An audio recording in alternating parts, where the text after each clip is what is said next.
Merci d'applaudir Églantine.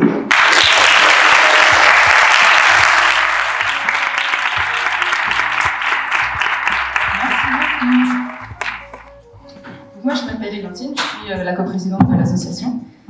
Cette association, elle est née de notre envie, voire même notre besoin de faire des films. En fait, pendant quelques mois, on avait l'habitude de se retrouver pour partager nos idées. Et au fur et à mesure, l'association, le nombre de personnes a grandi et c'est comme ça qu'est née l'association. Les films que vous allez voir ce soir, la totalité des films ont été réalisés avec très peu, voire pas du tout de budget.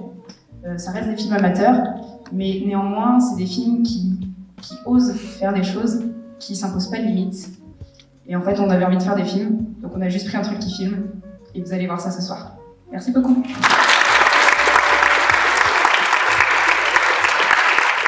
Papa, ça va ? Oui, t'inquiète pas, ça va. Ça va.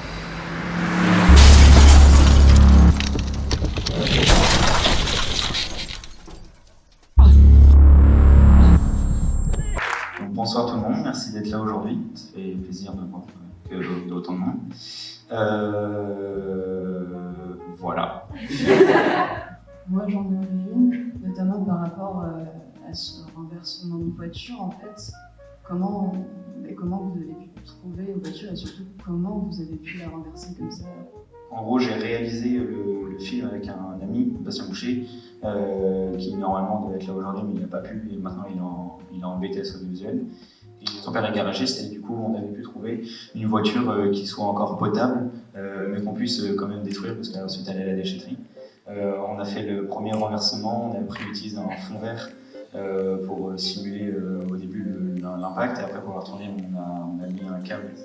On a refait la deuxième prise, sauf qu'il fallait que la voiture tombe parce qu'elle restait bloquée au milieu. Et du coup, on était à 3-4 à tirer avec des gants sur le câble pour qu'elle s'entende complètement.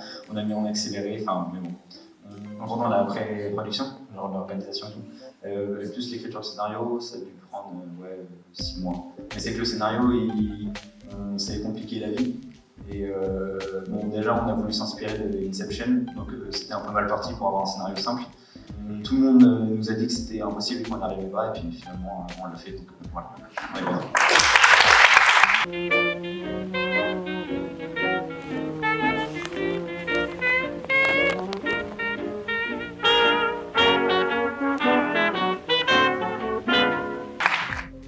Alors d'abord, j'ai voulu faire ce film qui est en noir et blanc, comme vous avez pu voir, en 33. Parce qu'en fait, je trouve que c'était important pour un premier court-métrage, en fait, de repartir un peu aux bases du cinéma. Et parce que j'aime bien ça en plus d'un point de vue esthétique. Et donc du coup, ce court-métrage, en fait, il est né d'une réflexion entre moi et Valentin, du coup. Et en fait, on disait que la ville de Poitiers était quand même vachement belle, et vachement belle à filmer. Et du coup, c'est pour ça en fait qu'il y a autant d'endroits différents de Poitiers. Et qu'au début, il y a 5-6 plans de la ville. Et parce que je trouve qu'elle est vachement belle à filmer et qu'on la filme pas assez, donc c'est dommage. Merci d'abord pour ce film que j'ai trouvé très chouette. Et j'ai trouvé que votre inspiration de Woody Allen était assez frappante. Et comme j'aime bien beaucoup ce réalisateur, ça m'a bien plu. J'ai beaucoup aimé aussi la musique, bien sûr, et les allusions aux vieux films, les films dans le film, la photo dans le film, etc. Déjà, je voulais vous féliciter parce que j'ai adoré l'esthétique. J'ai été charmée par le film, le sourire aux lèvres tout le long. Et je voulais vous demander, comme c'était beaucoup du muet, est-ce que c'est pas plus dur de faire ressortir une émotion? Et est-ce qu'on est obligé de diriger beaucoup plus ou est-ce que vous avez pu être plus libre, justement? Bonne question. Je dirais pas que c'est plus dur de faire sortir l'émotion. Je dirais que ça demande plus d'engagement au niveau du corps. Parce qu'il n'y a pas la parole qui joue, il y a le physique, l'attention du visage. Mais c'est un coup de main à prendre au départ, c'est un peu compliqué. Après ça vient vite, ça dépend des personnes. Emma, t'en penses quoi, toi? Moi, je pense qu'il faut une certaine concentration, mais au début, se lancer un peu, se faire confiance et tester. Et puis, de toute façon, derrière, on a la caméra pour dire si c'est ça ou pas et voir jusqu'où est-ce que tu peux t'orienter. Effectivement, parce que je vais être obligé de quitter la soirée très rapidement, mais je voulais absolument faire une remarque. Pour féliciter déjà la création de cette association, parce que je trouve qu'elle est unique, j'en ai pas vu beaucoup dans ce milieu. Je trouve que vous gagnez à être connu. Je n'ai pas de doute sur la qualité des courts-métrages qui vont suivre le tien. Et je sais que vous gagnez à être connu et je pense que vous y arriverez.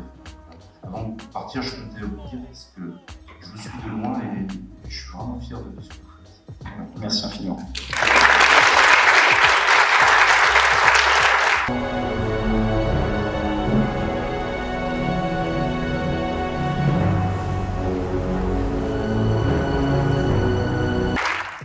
Est-ce qu'il va y avoir une suite?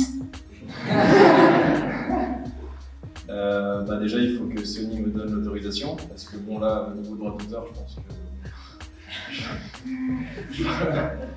Et du coup, tu avais déjà été confronté à la vidéo avant, t'en avais déjà fait?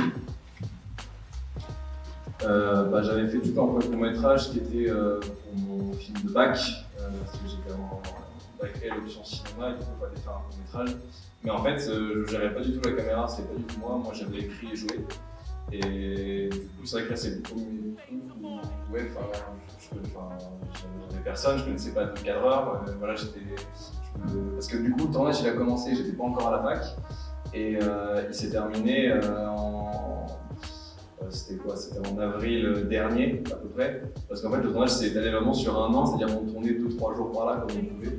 Et du coup, ouais, quand j'ai fait ce film, je connaissais encore pas ceux avec qui je suis maintenant, un peu ce qui pitch.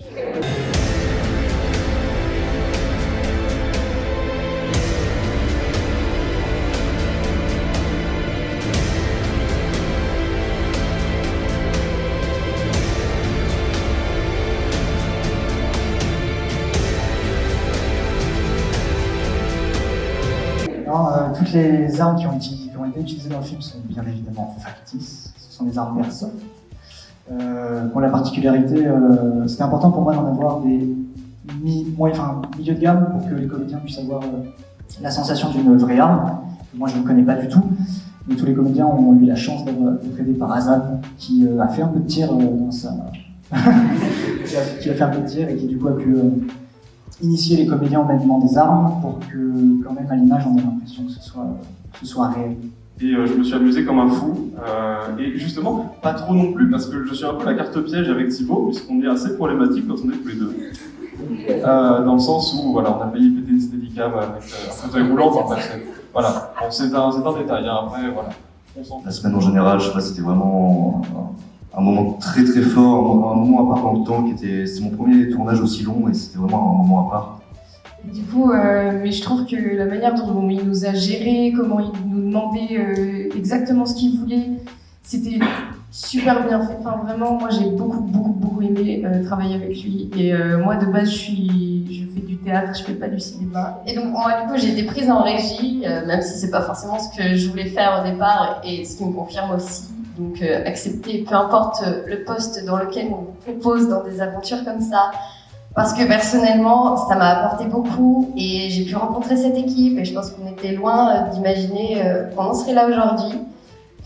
Mais de pouvoir créer des projets comme ça, vraiment, ça nous encourage à continuer dans cette voie et merci beaucoup, merci à tous. Vous l'avez vu, Qui Pitch, c'est un collectif, un groupe, des amis et une association de passionnés qui espèrent un jour pouvoir en faire leur métier finalement. Et j'espère que le message qu'on voulait faire passer ce soir, il vous a atteint. Léo Carman, qui est le réalisateur de La dernière vie de Simon, a dit en conférence à Poitiers en décembre dernier lors du Poitiers Film Festival qu'il ne fallait pas chercher à rentrer dans la grande famille du cinéma, mais qu'il fallait chercher à se trouver la sienne.